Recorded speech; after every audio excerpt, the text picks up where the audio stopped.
Bonjour à tous, c'est aujourd'hui Emeraude de Villers qu'on accueille pour répondre à nos questions au sujet de son Erasmus donc en Australie ces 6 derniers mois. Bonjour Emeraude. Bonjour Louis. Alors, peux-tu te présenter pour nos auditeurs rapidement?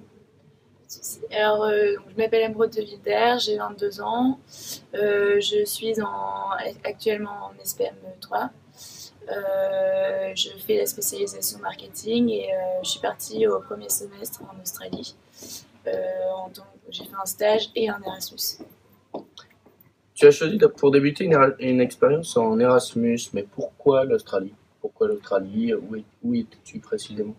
J'ai choisi l'Australie parce que c'était un pays qui m'attirait particulièrement. C'est un pays qui est déjà à l'autre bout du monde, donc ça me faisait vraiment voyager et découvrir une autre culture et surtout j'avais envie d'améliorer mon anglais. Et quand j'ai regardé les choix qu'on avait pour partir en Erasmus, ça a été tout de suite un de mes premiers choix de partir en Australie. D'accord, d'accord. Et peux-tu nous dire dans quelle université tu étais?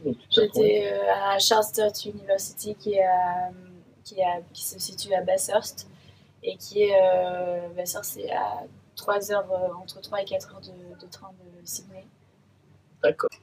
En ce qui concerne la ville de Bathurst, donc où tu nous dis avoir effectué ton Erasmus, ton échange, que peux-tu nous en dire, que ce soit de par la ville en elle-même, que ce soit de par sa proximité par rapport aux grandes villes, Sydney ou autres d'ailleurs? Que peux-tu nous dire là-dessus? Alors, Bathurst, c'est une ville qui n'est pas très grande, mais où il y a pas mal de choses à faire. Déjà, le campus est plutôt grand, donc du coup, il y a beaucoup d'étudiants qui y sont. Ce qui fait que du coup, il y a une bonne ambiance. La semaine, il y a pas mal de sorties qui sont organisées, etc. Donc ça met une bonne ambiance sur le campus. Et c'est plus facile pour rencontrer des personnes aussi. En ce qui concerne sa proximité aux grandes villes, Bathurst est à entre 3 et 4 heures de train de Sydney. Bon, après, les transports en commun sont pas très développés. Donc, du coup, si vous prenez la voiture, par exemple, avec un Australien qui peut aussi vous emmener en Australie, à Sydney, pardon, c'est facile de s'y rendre en 2 heures. En 2 heures, vous y êtes. Donc, c'est sympa parce que du coup, le week-end, vous pouvez partir avec vos amis facilement 2-3 jours. D'accord, d'accord, parce que la plage, je me doute, pour tous ceux qui s'intéressera, la plage par rapport à cette université à Bathurst, c'est... Il n'y a pas la plage à Bathurst, mais bon, comme je vous dis, il y a Sydney qui est pas très très loin. Bon, bien sûr, on peut pas y aller sur une journée parce que c'est un peu trop court, mais si vous voulez y aller sur 2-3 jours, c'est possible parce que les cours sont assez allégés et donc du coup, c'est facile de prendre un week-end de 4-5 jours. D'accord, d'accord. Cours allégé, c'est-à-dire, comment peut-on entendre? Tu veux dire 5 heures de cours par semaine ou 15 heures de cours par semaine? Non, non, c'est plus 15 heures de cours par semaine, mais en fait, il y a beaucoup de travail personnel à faire à côté. Que veux-tu nous dire, Emeraude, au sujet de ton logement?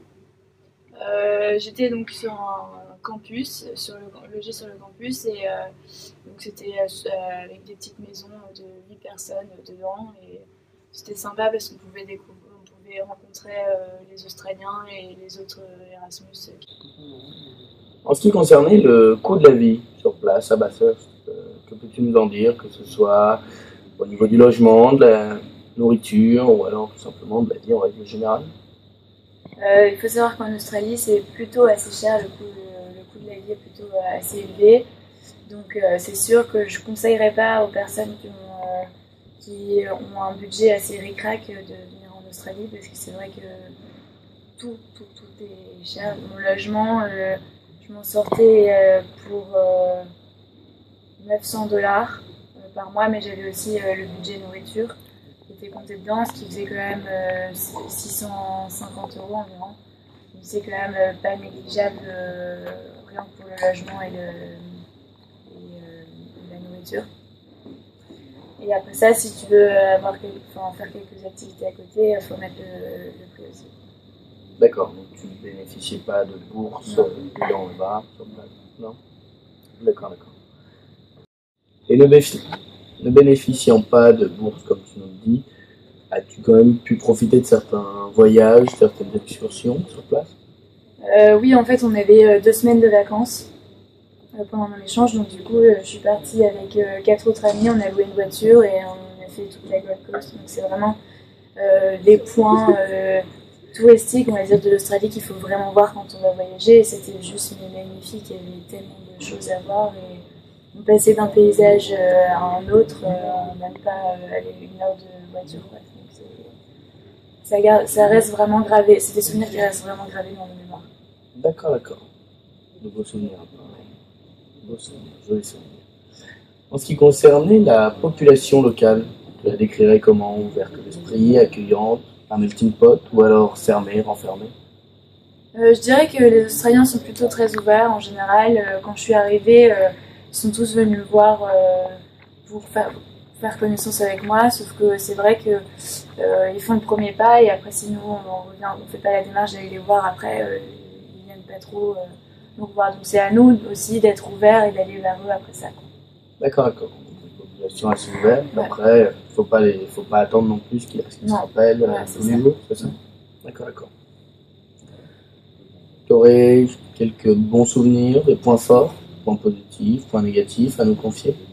Les points forts, j'aurais dit le fait que l'Australie est vraiment un pays qui est très ouvert, mais énormément d'étrangers, donc ce qui fait que du coup c'est vraiment sympa de pouvoir rencontrer différentes personnes qui ont différentes cultures, etc. Et après ça, avec les points faibles, je dirais plutôt la nourriture, parce que la nourriture c'est quand même une culture qui est plutôt assez anglaise, et donc du coup on mange beaucoup de nourriture qui est plutôt assez grasse, mais après ça, à nous de voir aussi, de faire attention et de manger ce qu'on veut. Quoi. D'accord, d'accord. Je ressens un petit manque sur le plan culinaire tout de même. Un peu la nourriture française Ok.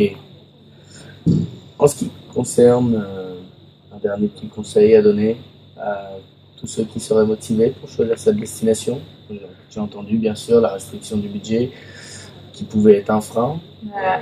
La restriction du budget, et je dirais aussi le fait que si vous êtes timide et que vous avez du mal à aller vers les gens, je choisirais peut-être pas cette destination parce que c'est vrai que nous déjà on n'était que 3 Français, donc du coup ça faisait quand même pas beaucoup de personnes. Si l'anglais n'est pas hyper bon, c'est difficile aussi d'aller vers les gens, etc. Si vous êtes timide, c'est vrai que c'est pas forcément facile quand on a la langue qui est un frein pour nous déjà, et le fait de faire un effort en plus pour aller vers les gens, c'est...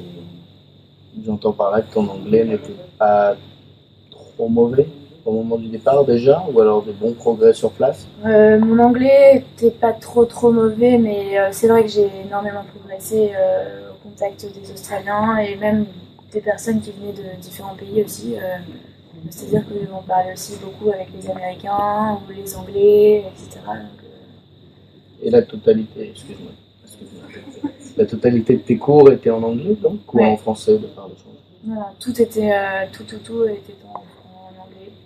Et ce qui du coup nous permettait de vraiment nous plonger dans l'anglais, etc. Et voilà, quoi. Le fait qu'il n'y avait que 3 Français, c'était...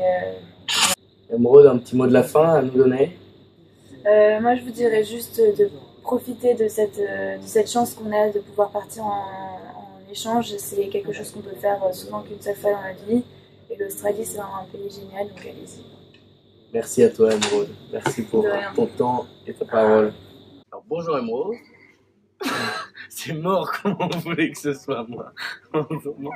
Allez, on va réessayer. César, coupé. Heureusement. En ce qui concerne cette ville de Bathurst où tu nous dis t'être retrouvé, que peux-tu nous en dire? Que ce soit à propos de cette ville en elle-même, de sa proximité par rapport aux grandes villes, à Sydney, aux autres, qu'imagineront ceux qui veulent partir. Alors Bathurst c'est une petite ville qui en soi pas très grande, mais où on peut faire quand même quelques petites activités. Bathurst, c'est une petite ville.